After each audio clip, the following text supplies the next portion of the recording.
An analysis of the oval portrait, 1842. In this lecture, we are going to discuss one of Poe's short stories, The Oval Portrait. The story was originally published in 1842 as a longer version titled Life in Death. The original story gave an explanation of the narrator's injury and that he was taking opium to alleviate the pain.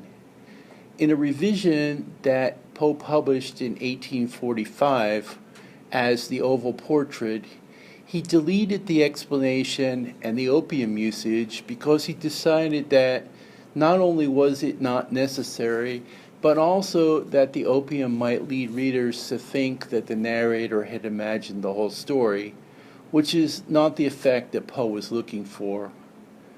The plot is quite simple. A man and his servant break into an abandoned chateau in the Apennines, a mountain range that runs through the center of Italy and ultimately connects with the Alps. The reference to Mrs. Radcliffe alludes to Mrs. Anne Radcliffe, who lived from 1764 to 1823, an English author of Gothic romance novels with scenes that often take place in gloomy castles. So Poe is saying that the chateau that they broke into would meet Anne Radcliffe's approval. And with that, Poe has no further need of a detailed description, since he presumes that his audience would be familiar with Radcliffe's novels.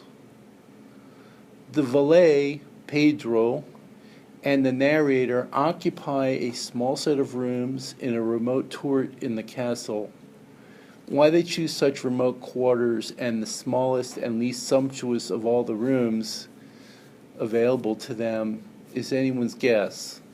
In fact, it's strange that the chateau is abandoned in the first place, especially still full of its furnishings. But the ending of the story suggests perhaps a rich mad artist owned the chateau and died with no heirs because he spent his entire life in love with his art. In any case, the details are not important to the story.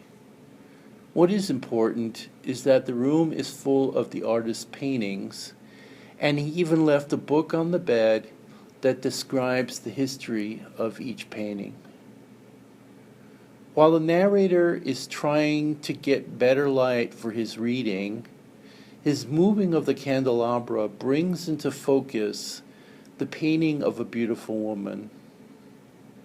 The narrator is at first startled by the lifelike features of the painting, and then the story concludes with the history of the portrait's creation and the ultimate death of the artist's wife, the model for the portrait. The theme of the story focuses on the confusion between life and art. If we recall in the philosophy of composition, which we read in the second week of the semester, Poe's philosophy of art states that the purpose of art is to create beauty, and that the most poetical topic worthy of art is the death of a beautiful woman. This story perfectly embodies Poe's philosophy to the point that the story suggests that the woman's beauty causes her death, in that the artist, her husband, in trying to create absolute beauty in his art, can only do so by sucking out the life of the subject, the woman, and putting it for eternity into the object, the portrait. The significance of the story is revealed in the last paragraph, which is the text from the book the narrator is reading. We learn that the young woman was full of life and love when she married the painter, but soon learns that her husband preferred his art to his wife, to real life. Unlike in Poe's other Gothic stories, the painter does not kill his wife due to hatred or any negative emotions. Rather, he kills her from neglect. His love transfers to the actual painting to the object instead of the subject. For the painter had grown wild with the ardor of his work, and turned his eyes from the canvas rarely, even to regard the countenance of his wife. And he would not see that the tints which he spread upon the canvas were drawn from the cheeks of her who sat beside him.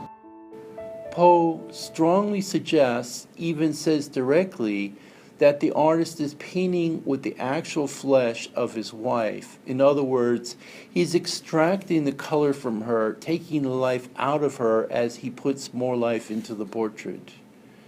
But he does not see that he is slowly killing his wife.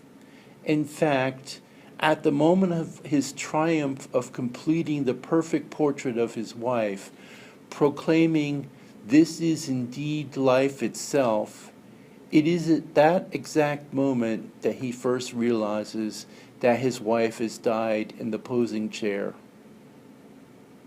I wanted to close the course with this story for a number of reasons.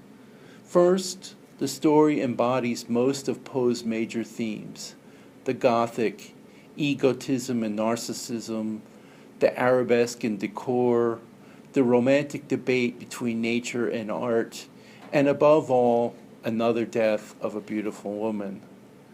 This story invokes our first readings in the course, thus bringing us full circle, and also invites a comparison with the first stories we read, namely Ligeia and Morella.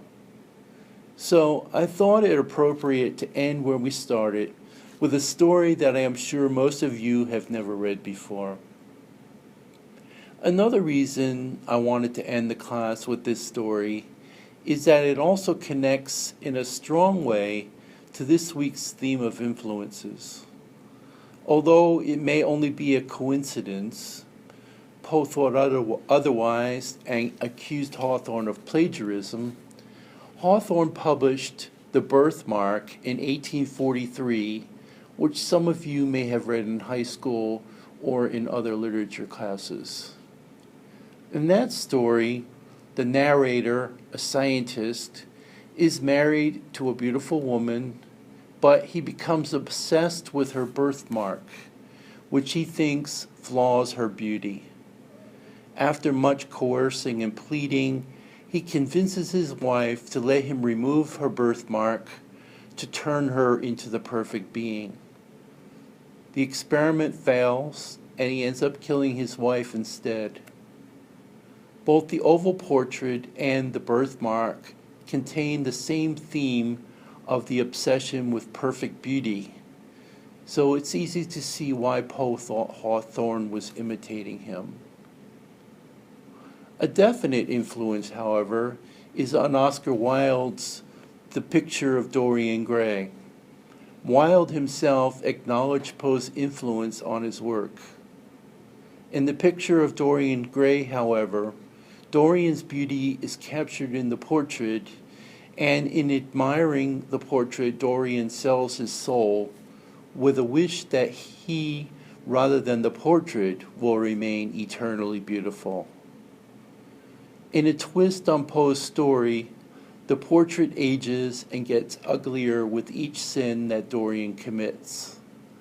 So again, art becomes life, alive, and the subject becomes artificial, reality replaced by the object of the art.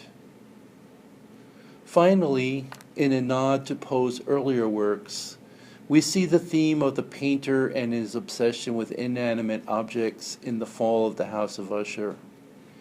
And in a connection to the Dupin murder series, GreatSaber.com notes, quote, "In the stories of C. Auguste Dupin, Poe praises the power of creativity tempered by the ability to maintain emotional removal. But the passion of the painter in the oval portrait is unrestricted and hence ultimately harmful in his search to immortalize his wife's image." So there you have it, folks. Our seminar on Edgar Allan Poe is almost over. I hope that you enjoyed the class and that I've introduced you to works of Poe that you'd never read before, or have given you some new insights into Poe and his diversity of writing. To quote Jane Lynch, "If you had half as much fun as I did, then I had twice as much fun as you." Quote the Raven, nevermore.